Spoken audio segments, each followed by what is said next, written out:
So our very own Dr. Ghauri, MD, MBA, FHM, FACP.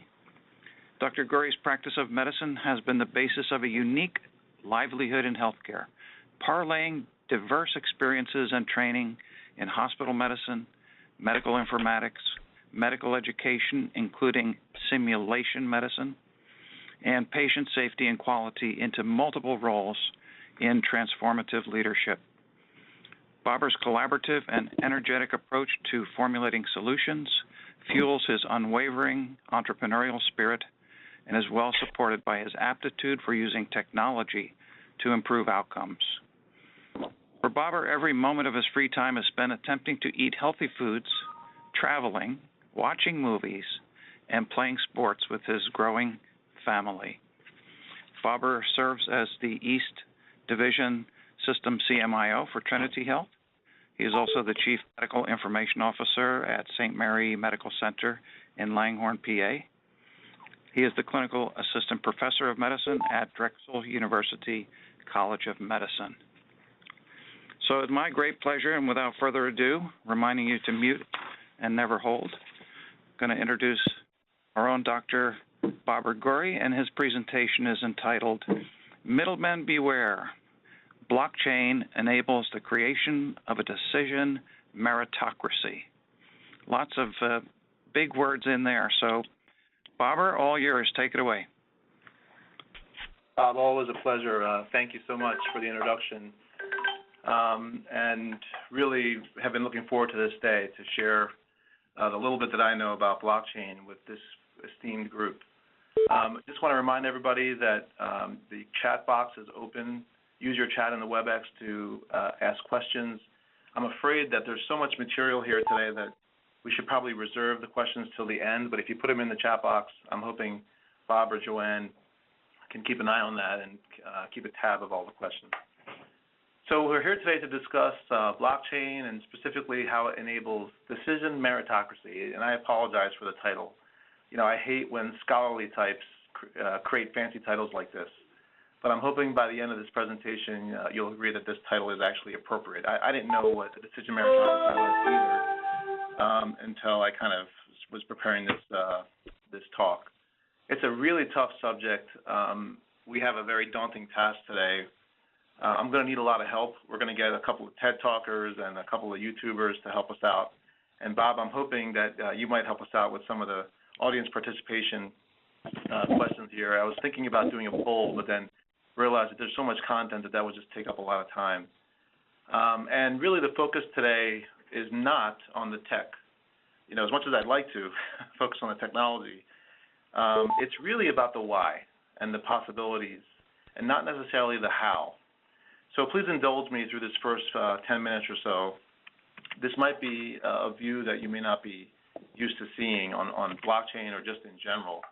And I'm glad, Bob, you made a wonderful reflection, but just, you know, in case we didn't have one, I just wanted to appropriately put this reflection in that that's one small step for a man, one giant leap for mankind. It's my opinion that blockchain is on the order of a moon landing, is on the order of smartphones, is on the order of the internet itself. And just a little bit about me, most of you know me, but I am I'm a practicing physician. My practice is primarily in internal medicine, but I also recently got board certified in integrated medicine, which is a wonderful field in and of itself, and a whole other topic of discussion. Board certified in internal medicine, integrated medicine, and clinical informatics. Serve as the St. Mary CMIO and CMIO of the East Division for Trinity. And I've been following blockchain for a couple of years. It's been extremely difficult. It's a very tough technical architecture of blockchain. The technology itself is extremely difficult, even for someone like me who's kind of more techie than the average person. But like I said, we're not going to dive too deep into that stuff today. And really, before we get into it, I'd like to give you some predictions. Everybody can see my screen, right, Bob? Yeah, it looks great. I like that hat. Okay, good. Anytime I get a chance to play in Photoshop, I'm happy. But I'd like to do a couple of predictions because this is a new nascent technology. And I believe, and I want to give you an idea where my thoughts are and kind of where I'm going, with this idea. I believe that blockchain technology will be more impactful to man than the printing press, the smartphone, and the internet itself. I think blockchain is bigger than the internet. I know that's a huge statement, but I hope that you'll understand why after this talk. And then the second prediction I'll make is the price of Bitcoin, which is currently about $4,700, I believe, per coin. $4,700 will rise to $10,000 by the end of 2017 and to $10 million by 2020. And again, this might sound crazy, but actually just yesterday I saw somebody else independently. I don't know this person. Also, you see some financial guru on CNBC or CNN make this similar prediction that the price will get to $10,000 in about 6 or 8 months. So a little bit after, I think. But anyway, those are my predictions. So I'm not going to go through these objectives, but we have a lot of things to cover today. And essentially, what I'm going to really frame a picture of is the level of inefficiency that we already have in our current decision-making process. I'm going to talk a lot about trust, very little bit about internet security. Obviously, we're going to talk about middlemen, because that's who is really threatened by this technology, our current state, and the fundamental features of blockchain, and potential use cases. And finally, the impact of blockchain is what I'm hoping you'll all get a feel for by the end of this today.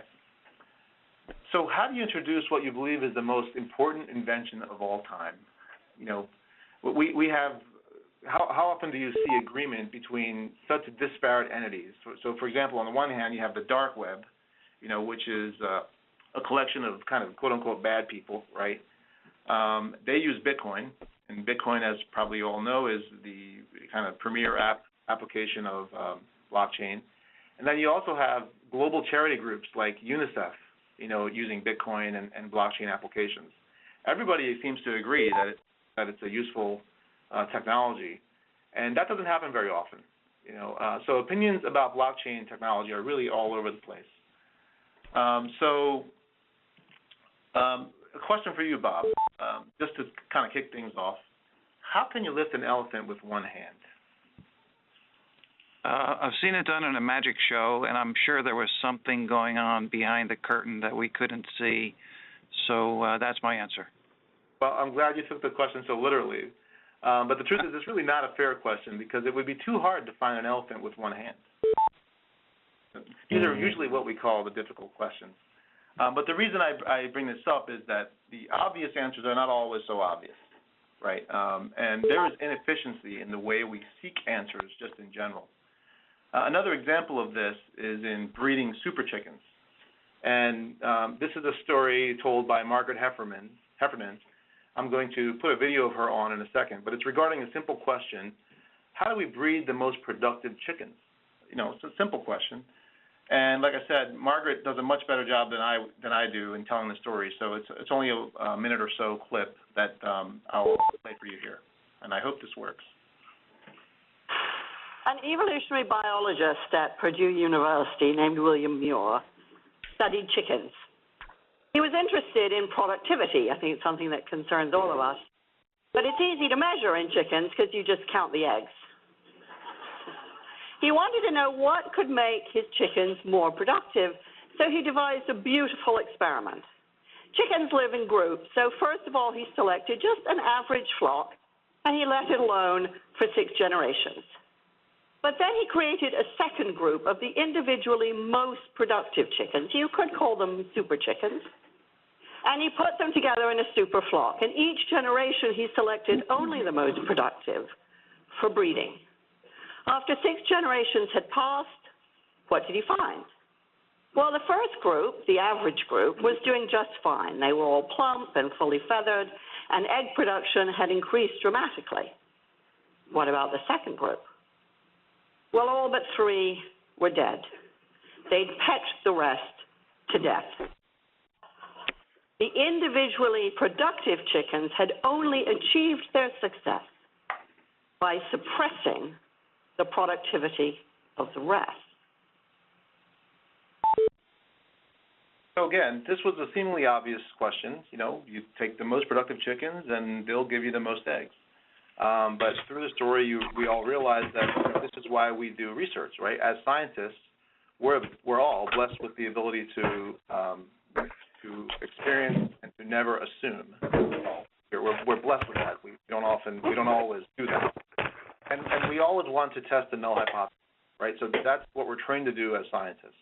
And we typically want proof or evidence before we make a decision about anything, whether it's a patient's treatment plan or what to have for lunch. It's as I said, most of us on this call are trained in the scientific method. So we're constantly looking for answers. Some questions are more important than others. Here's an example of a really important question. How should you hang that toilet paper on that, in your bathroom? And this graphic summarizes it very well, at least in my house. And switching gears a little bit here, just talking about, the way we approach getting answers and solutions. Here's another question. I've been, what is the most important thing in any relationship? And again, I'm sure that anybody on this call would say trust, right? So trust is something that we all take for granted. I've been joking here a bit, but you've been playing along with me because you trust me, right? Without that trust, probably would have logged out by now, right? But the truth is we are a trusting species by nature. We trust all the time. And as an example, here is a day in the life of just Joe average person, and it probably could be a mom or anybody really. We start out with brushing our teeth, waking up in the morning, brushing our teeth, driving to work, crossing the street, taking an elevator to the office. We're trusting the whole time here.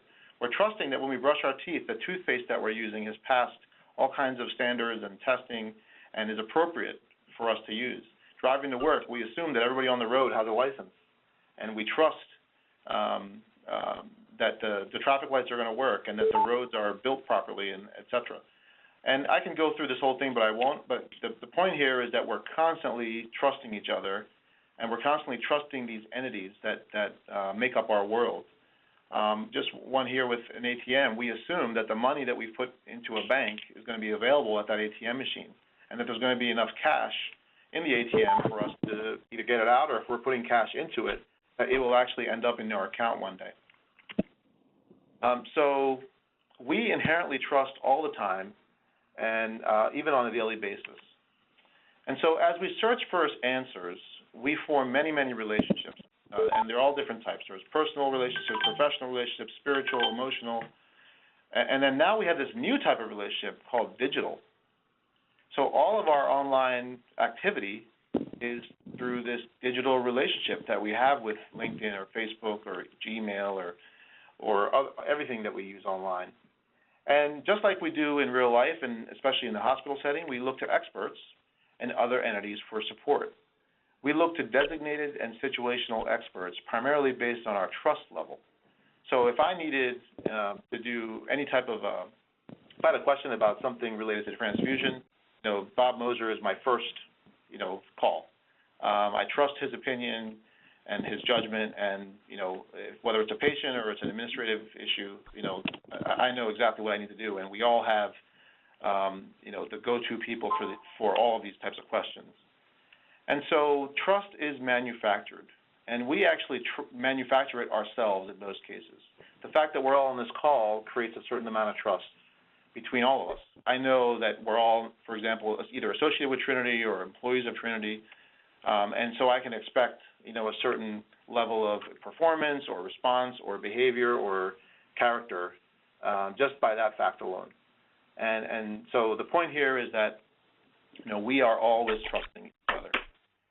So switching gears again one time, I'd like to just go into this word meritocracy.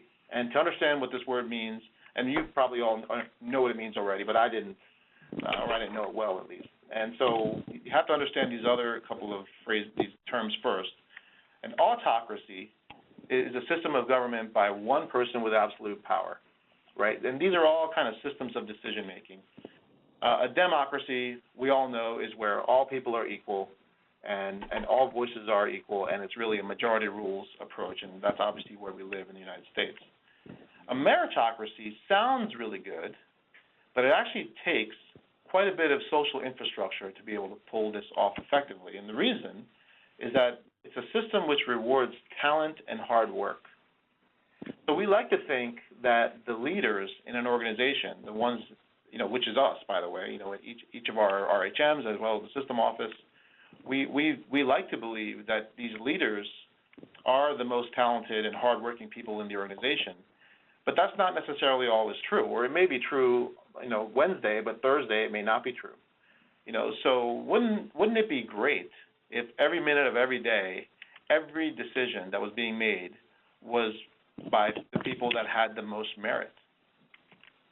And so this is what I call a decision meritocracy. And I have a sense that you know what this is already because we do this. We call this evidence-based medicine, right? We're doing this on a daily basis, where we take the best available evidence, we take a clinician's judgment, and we take patient's value, and the intersection of that is supposed to be evidence-based medicine. So we're constantly trying to use the best evidence and crossing it with these other areas and trying to do the right thing for our patients. I call this a decision meritocracy, and I hope that you agree. So to illustrate this a little bit further, I'm going to, again, call on my TED Talk faculty here. And many of you, I'm sure, are aware of Ray Dalio. He's one of the most celebrated investors, hedge fund managers of all time. At his hedge fund, they use a tool that they developed called the dot collector. And again, I'll let him explain what the dot collector is. A week after the U.S. election, our research team held a meeting to discuss what a Trump presidency would mean for the U.S. economy. Naturally, people had different opinions on the matter and how we were approaching the discussion. The dot collector collects these views. It has a list of a few dozen attributes, so whenever somebody thinks something about another person's thinking, it's easy for them to convey their assessment. They simply note the attribute and provide a rating from 1 to 10. For example, as the meeting began, a researcher named Jen rated me a 3, in other words, badly, for not showing a good balance of open-mindedness and assertiveness. As the meeting transpired, Jen's assessments of people added up like this. Others in the room have different opinions. That's normal. Different people are always going to have different opinions. And who knows who's right? Let's look at just what people thought about how I was doing. Some people thought I did well, others poorly. With each of these views, we can explore the thinking behind the numbers. Here's what Jen and Larry said. Note that everyone gets to express their thinking, including their critical thinking, regardless of their position in the company. Jen, who's 24 years old and right out of college, can tell me, the CEO, that I'm approaching things terribly. This tool helps people both express their opinions and then separate themselves from their opinions to see things from a higher level. When Jen and others shift their attentions from inputting their own opinions to looking down on the whole screen, their perspective changes. They see their own opinions as just one of many and naturally start asking themselves, how do I know my opinion is right? That shift in perspective is like going from seeing in one dimension to seeing in multiple dimensions. And it shifts the conversation from arguing over our opinions to figuring out objective criteria for determining which opinions are best. Behind the dot collector is a computer that is watching. It watches what all these people are thinking, and it correlates that with how they think. And it communicates advice back to each of them based on that. Then it draws the data from all the meetings to create a pointillist painting of what people are like and how they think. And it does that guided by algorithms. Knowing what people are like helps to match them better with their jobs. For example, a creative thinker who is unreliable might be matched up with someone who's reliable but not creative. Knowing what people are like also allows us to decide what responsibilities to give them and to weigh our decisions based on people's merits. We call it their believability. Here's an example of a vote that we took where the majority of people felt one way But when we weighed the views based on people's merits, the answer was completely different. This process allows us to make decisions not based on democracy, not based on autocracy, but based on algorithms that take people's believability into consideration. Yep, we really do this. We do it because it eliminates what I believe to be one of the greatest tragedies of mankind, and that is people arrogantly, naively holding opinions in their minds that are wrong and acting on them and not putting them out there to stress test them. And that's a tragedy. And we do it because it elevates ourselves above our own opinions so that we start to see things through everybody's eyes and we see things collectively. Collective decision-making is so much better than individual decision-making if it's done well. It's been the secret sauce behind our success. It's why we've made more money for our clients than any other hedge fund in existence and made money 23 out of the last 26 years. So Ray described it so well. This dot collector concept is really cool. However, it's not easily implemented. You know, I don't need to tell this group. There's quite a bit of cultural work that needs to be done in your organization. And, you know, I wonder, you know, could we do this at Trinity, or is there any health system in the U.S. that could do this? I'm sure there is, and maybe we can as well, but it's going to take quite a bit of work. There's another word for what this system, the dot collector, creates, and it's a word that we use all the time. That word is transparency. So the dot collector just makes transparent the information that we all already have and that we all kind of keep to ourselves, unfortunately. And, you know, if that information was out there and I knew what Bob was thinking and I knew what, you know, everybody else on this call were thinking about me right now, speaking about this topic, it would help me be better. It would help me understand a better way to maybe explain some of these topics. So again, just to summarize, we covered just the introduction here, and we've really been talking about decision making and trust. And so let's move on to our world today. How do we currently live our lives? And you know, especially in the healthcare setting, we have all these really complicated processes. You know, we're all, especially the informaticists on this call, we're all process engineers, right? We love good processes. And the medication prescribing is one of the most complex processes we have in the hospital. You know, starting with the evaluation process, what medication to give in the first place. You know, that's not necessarily informatics, but that takes a lot of training and education and care and thought. Then the ordering process, which I'm sure everybody on this call is very familiar with, how complicated that is.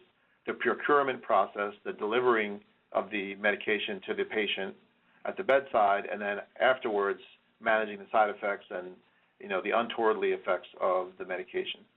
All of these sub-processes are really, really hard to manage. And we do it every day. We do it 1,000 times a day at every one of our hospitals and at all of our clinics.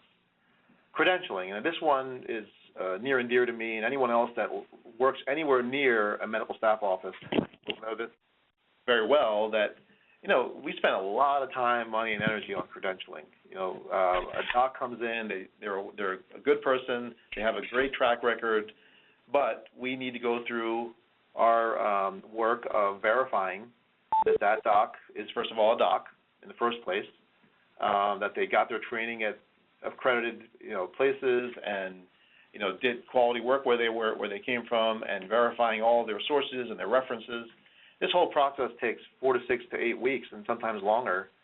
And every hospital and every payer and, you know, anyone that has anything to do with that physician and that physician's care is going to have to do this credentialing process, which kind of stinks, to be honest with you. And as a locums doctor now, my clinical practice is locum tenens now, because I spend so much time with all of you.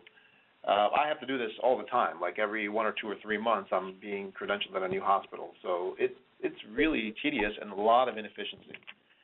And then what do I have to say about claims processing? I mean, everybody on this call should be very, very familiar but just at a very high level, documentation of the care, going through the revenue cycle after the discharge, closing the encounter, receiving the funds, the whole appeals process when we don't receive the funds, not to mention, the process that it takes to close the encounter, getting docs to sign off, and all the things that are involved with that. It just makes your mind spin.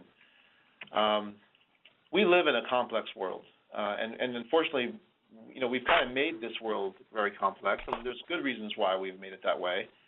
But unfortunately, it's not really getting that less complicated. The electronic systems that we're putting in are definitely helping in many ways, but also creating new problems, and one of the reasons why we all have jobs, right? I can go on and on and on, but maybe I'll stop there and just suggest that, look, in our process of dealing with patients and doing all these things, we trust a lot of people. And there's no healthcare organizations on this slide, and I purposely left them off, but I wanted to just remind everybody that on a daily basis, we are very trusting people, all of us, living in this country. And sometimes our trust level varies. News, social media, and personal experiences are very influential and can sometimes change the way we trust people. But at the end of the day, we live in a democratic political environment where we believe all citizens have an equal say. And at the end of the day, we trust our government, right? Like it or not, it's the best government in the world. We believe that, at least. And all of these systems and all of this trust that we have in one way or another folds back into the systems that our government has created.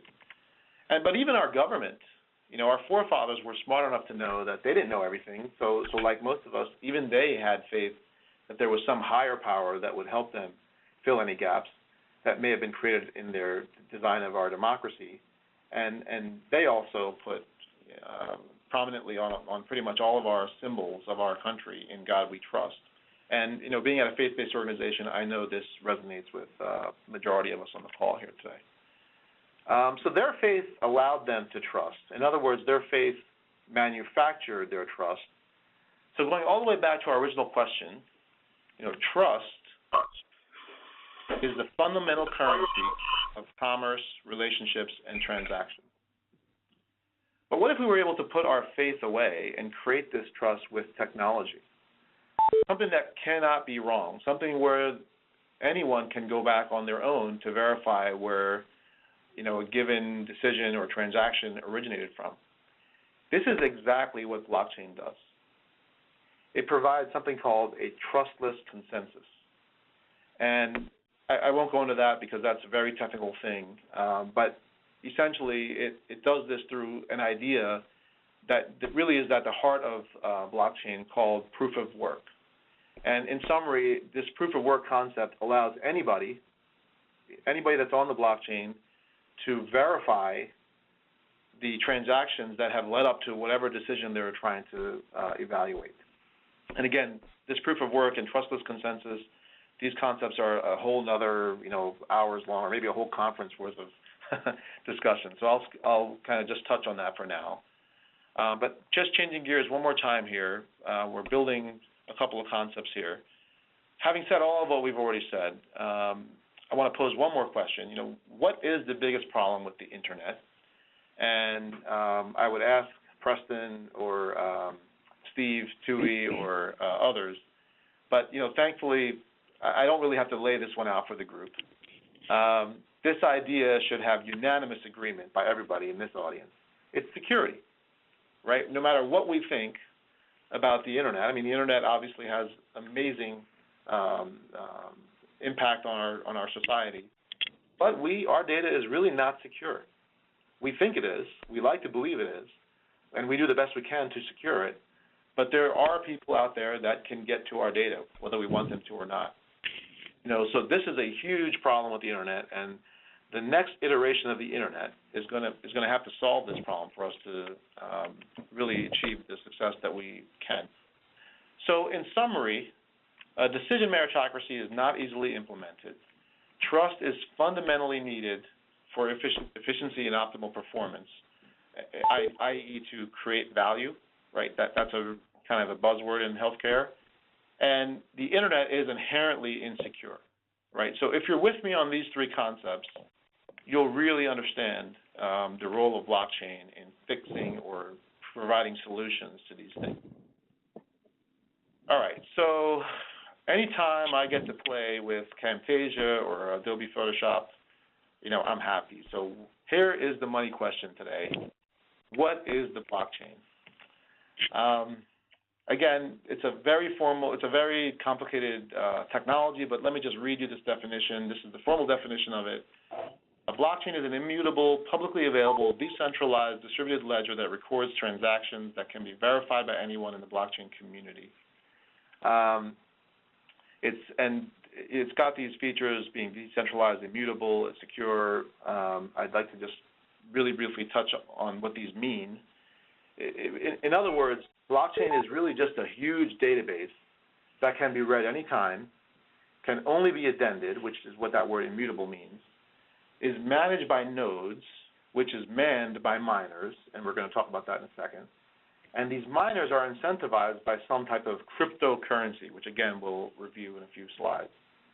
And finally, the entire blockchain is considered a trustless environment, and we're going to touch on that a little bit more coming up. So rather than me go through this, let me advance one more slide again, and we're going to have one of our friends from YouTube explain again kind of the more technical aspects of the blockchain. This is a very brief video that I hope will make it clearer.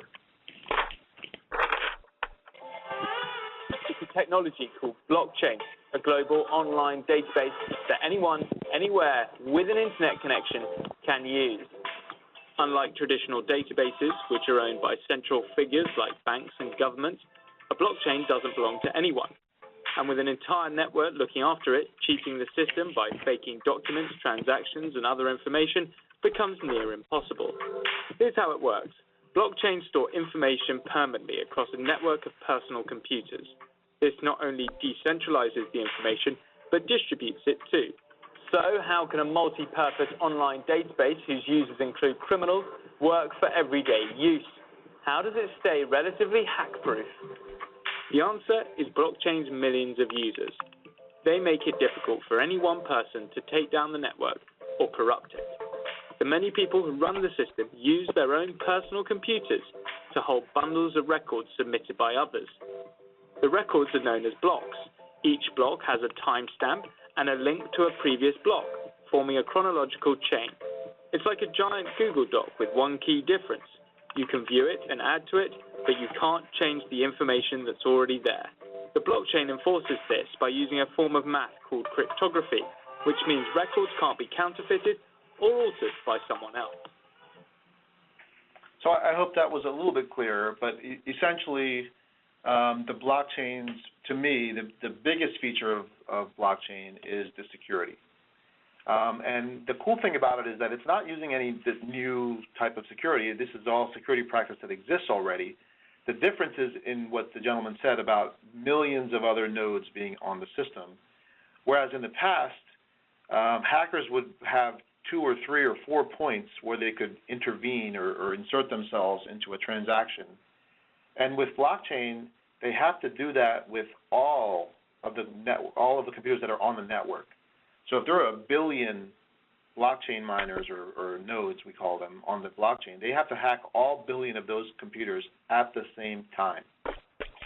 And so there is a theoretical risk of getting hacked on a blockchain, which involves the hackers having control of 51% or more of the computers that are on the network. But it's just, practically speaking, it's just extremely difficult to hack a blockchain network in the way we're used to seeing these hacks. So let me stop because this is a really complicated area. We're talking about cryptography. I do want to talk a little bit about blockchain mining because it's just kind of fun. We have a conference at St. Mary called Tech Rounds, and one day we were talking about blockchain. This was almost a year ago, and somebody from the audience, it was a nurse I believe, stood up and said that her son has turned off the heat in his apartment because he's a blockchain miner, And all the computers that he had in his apartment, were heating his entire house. So he didn't need heat. This is another example of what modern day. This was last year, but nowadays you have to have literally thousands and sometimes hundreds of thousands of computers to manage the processing power that it takes to be on the blockchain. So to summarize what a blockchain is, in kind of our own terms, blockchains can create these decision meritocracies. It can take a system like the dot collector and put it into actual play. So within an organization, it's not that hard to implement something like the dot collector. But how do you put that into play across cities or states or continents? Blockchain can help with that. It creates implicit trust, right? And so the data that's on the blockchain is forever. It can't be erased. It can't be modified. And as long as you can certify who put it there, which you can, it's something that you can trust. So it creates this thing called a trustless environment. And it's virtually unhackable. I mean, the blockchain is, and that to me, like I said, is the biggest promise of the blockchain. And then most importantly, it eliminates the middleman. The middlemen need to really, and they are, the middlemen are really worried. My favorite middleman is the banks. Banks are really, really worried about blockchain. They're investing a lot of money into, studying it and trying to figure out how they can either get ahead of it or incorporate it into their offerings. Smart contracts, let me just really briefly talk about this. So Bitcoin and blockchain is like the high-level technology, and Bitcoin is like one application of blockchain, okay? Smart contracts are like a feature of blockchain. So, for example, we have cars now that, drive by themselves. So that's a feature, right, of the car. Whereas, well, let me just stop there. So a smart contract is a feature of a blockchain that allows people that agree with each other to develop a contract that executes by itself. So let's say Bob and I agree, and let's say I'm a musician, and Bob wants my latest song, right? So in the past, I'd have to go to Columbia Records or Bad Boy Records or whatever, as a producer, and have them take my music and actually publish it and produce it and distribute it. So today, you don't have to do that. Today, you can create, your music and be your own publisher. And you can attach something called a smart contract to that, where when Bob downloads it for use for him to just listen to, it's free. He doesn't pay anything for it. But when he wants to make a ringtone out of it, he'll have to pay $1 for it. Or if he wants to, put it into his movie soundtrack, or he's creating a video of some sort or a commercial, he'd pay a different fee. So the smart contract can handle all of those use cases without anybody else getting involved. So that allows a company or a person to create these products that kind of manage themselves, and it creates a tremendous amount of efficiency for that company because all of the transactions are built into the smart contract itself.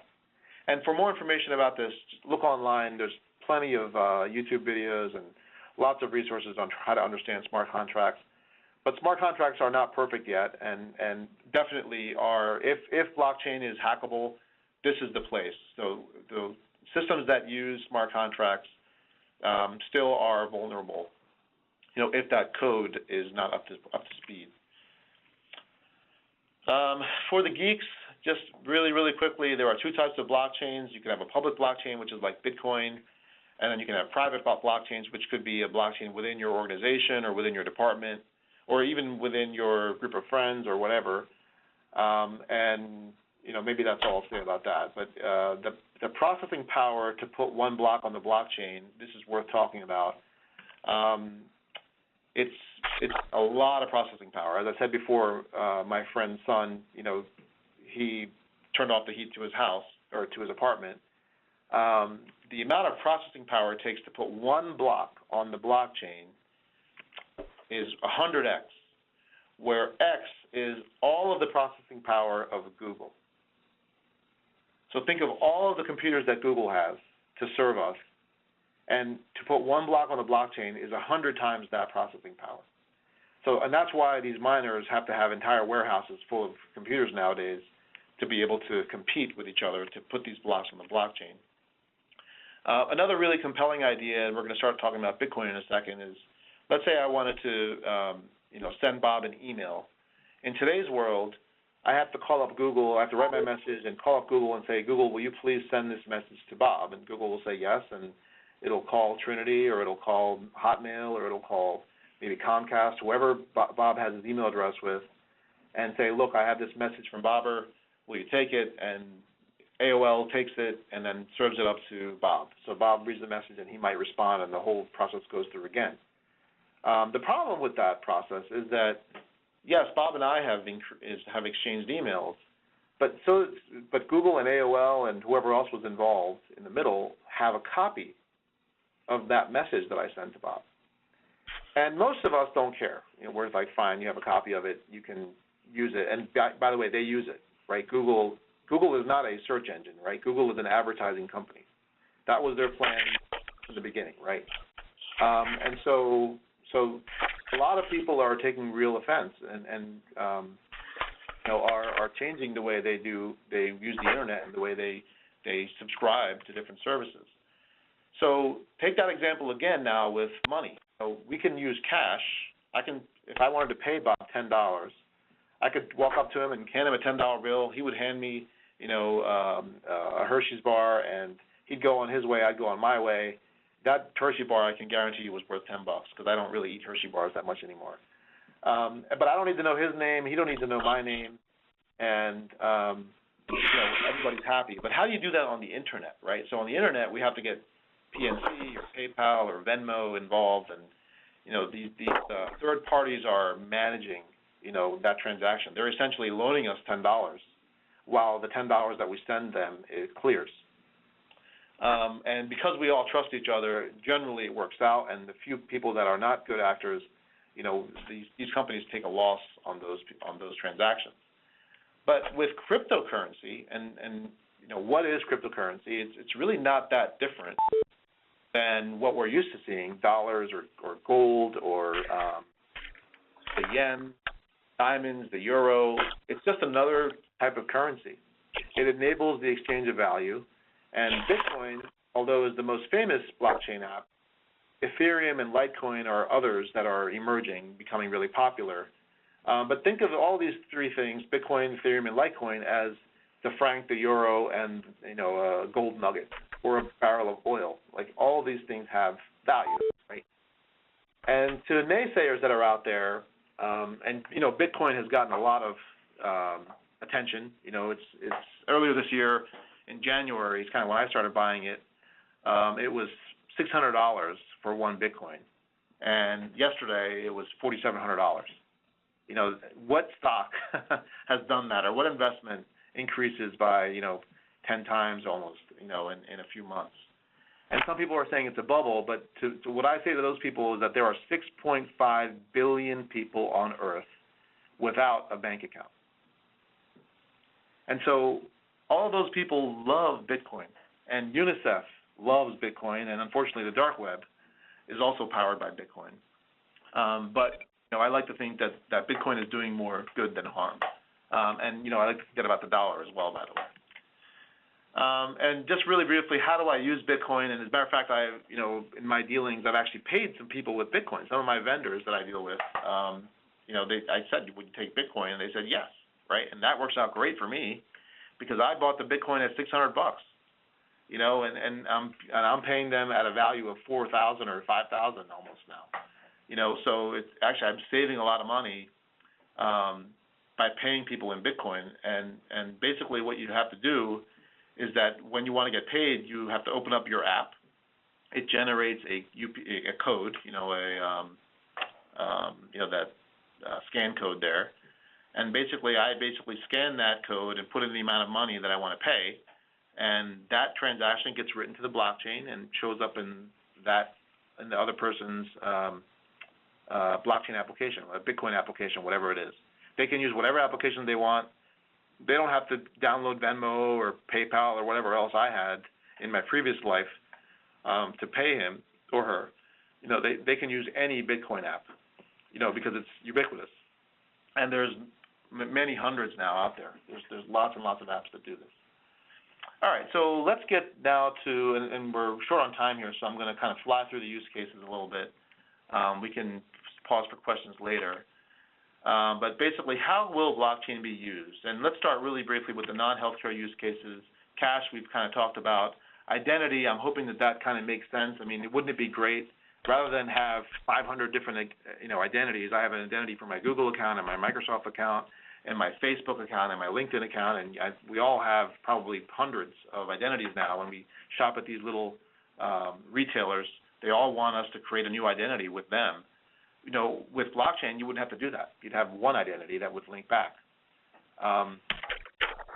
Transcripts. This is another really easy thing to think about. I mean, why are we all, having to go to our colleges and other places of higher learning and, getting these transcripts, sometimes having to pay for them, waiting days or weeks or months sometimes to get them, and then having to forward them to, people that are asking for them, right? I mean, if these things were just written to the blockchain in the first place, all these people that are requesting this data could press a button, literally, and with our permission, obviously, get that data. Blockchain enables that. Retail is a huge, huge opportunity for blockchain. And again, the moral of the story here is inefficiency, wherever there's inefficiency. And I'm telling you right now that the Amazons and the Ubers and the eBays and the Airbnbs are some of our biggest middlemen. These places are in big trouble. They need to do what they're doing right now to make as much money as they can, because when blockchain is more available and all these vendors that they are using, to sell their products, because Amazon doesn't make any products, right? They're just a retailer. When they get on the blockchain at a fraction of the cost that they're paying Amazon right now for, why would they want to be on Amazon? I can get the same product through whatever application is tapping into the blockchain at a fraction of the cost. Title insurance, again, I just bought a home about a month and a half ago, and it was very, very painful to have to pay that, thousands and thousands of dollars worth of title insurance. And basically all that says is if somebody shows up on my doorstep tomorrow and says, look, this is not your land, this belongs to this so-and-so person, here's the proof, that title insurance reimburses me for whatever expenses I had. That's a wonderful blockchain application. Online reputation, hopefully makes perfect sense. This would link back to your online identity. Security we talked about already. Energy, there's all these energy companies out there that are buying and reselling, energy that's being produced in, by all of these green energy production, places. So there's wind energy, there's water energy, there's ultraviolet, there's so many different, and there's more and more on a daily basis. So these resellers would be in big trouble if we had a blockchain that had all the energy sources on it and we could buy our energy there. I talked a little bit about online music. A lot of us are buying organic food. How do we really know that banana or that strawberry is really organic? It could be written to the blockchain from the farm, and every step from the farm to our refrigerator could be logged on the blockchain. And then this is the biggest opportunity, IoT, and with IoT, and drones are becoming more popular. Obviously, the autonomous cars, I'm a huge fan of autonomous cars, but I'm telling you right now that I'm never going to get into an autonomous car that's on Chrysler's network or it's on, even Tesla's network. If it's connected to the internet, it's not going to be safe. I'm sorry. That's my belief. Maybe I'm wrong. But without the blockchain, I don't see how self-driving cars could really happen. The security risk would be too high, if you ask me, because I'm going to be the one that's sleeping in the car. And then finally, the smart home. This is another, great opportunity. We need these sensors and all these things that we have in our homes to be secure, especially when it comes to your heating and cooling and your electrical systems. So right now, the smart devices are not doing, mission-critical type things, with the exception of maybe your door lock and things like that. But, you should be very careful about putting, smart devices on your mission-critical, applications or devices. And then basically anything that's an asset, that needs to be managed would benefit from the blockchain. So even my son's Pokemon cards, right? That's an asset that needs to be managed, right? It has value. You know, he and his friends have very high value for these things. So that could be managed by blockchain. And then in healthcare, again, we talked about orders and prescribing and credentialing. You know, wouldn't it be great if Carmen Pina, my favorite medical staff director, she could press a button and get all of my history, my residency certification from Drexel, my ABIM certification, all of those things. She would press a button and within seconds have that verification, and my credentialing process would be so much faster. Claims processing we discussed a little bit. Precision medicine, another huge area of opportunity. You know, where do we put this genome? You know, and who owns that data? And now I can put my genome on the blockchain. It belongs to me, and I decide who accesses that genome and for how long. I can turn it on for 10 minutes or 10 hours or 10 days or 10 weeks. I can give somebody persistent access to it forever. I don't like you anymore. I press a button and you don't have it anymore. That's possible through the blockchain. Outcomes tracking and quality reporting. This is another huge opportunity. You know, we're putting all this data, you know, online, but is it really good data or not? And all of us know that we try really hard, but sometimes the data that gets to these public agencies is not necessarily perfect. Drug diversion, PHI storage, and then this is another interesting application, guidelines and decision support. You know, it's wonderful that we have this wonderful body of literature that we can refer to, but we have to refer to it. We have to read it. We have to process it, and there's thousands and thousands of articles on any topic that you want. Now, with the blockchain, you know, some decision tree or flow chart could be published. And so in addition to the article, there would be some pathway that some clinical system could then just download or tap into. So systems like Meditech and Cerner and all of our EHRs would benefit from something like that. So thinking about all of our middlemen, banks, wholesalers, even physicians, hotels, consulting firms, insurance companies, movie theaters, and even governments, they're all middlemen. If you ask me, they're all middlemen. In healthcare, we have some middlemen as well. These middlemen need to really pay attention to the blockchain as well, because if they're not going to subscribe, as we're the ones that are buying this technology, and we all agree on the efficiency that can be possible through the blockchain, we're going to switch. You know, and I know there's a bunch of vendors on the call today. Please look into blockchain and start studying this. Don't be the one that's left behind. And finally, our government. And so to summarize here, and I appreciate you all being so patient, we've come a long way. You know, we didn't discuss a lot of things. We didn't discuss policy. We didn't discuss technical architecture. The origins of blockchain, this guy Satoshi Nakamoto, which is actually not even a person, we didn't talk about that. That's a really interesting story. We didn't talk about the double spend problem and really the proof of work and the trustless consensus. Those are topics for another day. The possibilities of blockchain are endless, and you know, it's been really, really fun speaking to you all. We're all in search of answers. Trust and insecurity of the internet prevent us from having decision meritocracies. Blockchains are just special databases that allow all users a place to share transactional data that's immutable.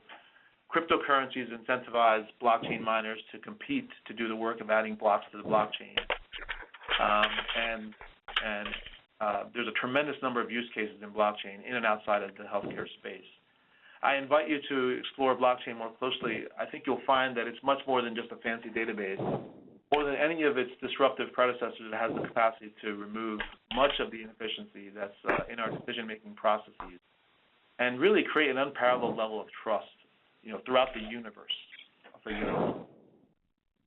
So thank you for your attention. I apologize, only a couple of minutes here, but I don't know, Bob, if any questions came in through the chat. We do have one. It's a little bit lengthy. I could see if I could summarize it a little bit. It had to do with the trusting technology, and issues with this is that it's not really trustless, but rather shifting the trust to an algorithm, which essentially is trusting those that creates the algorithm. So you want to comment briefly on trust and shifting trust to the algorithm? Yeah, I think that's not an unfair comment. I mean, it depends on kind of what you're referring to. So the transaction itself, just like when I have a $10 bill in my hand, right? Bob doesn't have to think about, is that $10 bill real or not? I mean, he probably, if it's me, he probably will think. But you know, it's a $10 bill that has the seal, the state seal on it. It's got a serial number, and because of that, he trusts that it's a real $10 bill, right? The same way on blockchain, the fact that it's coming from the blockchain and that it's verifiable, that I can go through the history of that transaction and see where it actually came from, it's the same concept. So that's how I understand the idea of trustless consensus. But again, this is a topic for another, an hour-long conversation just by itself, and is really at the base of, what makes up the blockchain. Yeah, thank you, Barbara. I know we're just at the top of the hour, and very, very astute thinking about this subject. I like the idea that this is probably bigger than the printing press with movable type and the Internet as we know it today. A fascinating story, and I love the use cases that migrate over into healthcare and the future for all of us. Interesting that we both picked a reflection from the 1960s, so our roots do go back there, and they grow great structures all the way till today. At the back of your agenda, you'll see I always add an ongoing educational information. This time I chose, this was not rehearsed, ECQM, the Electronic Clinical Quality Measures. They've been updated, and there's a link for you there for you to get all the trusted information you want from the Value Set Authority Center of the NIH, and the link is. So again, thank you so much for joining us today. Excellent topic. Well delivered. Thank you so much, Barbara. Thank you, Bob. It was really. Have a great day, everyone.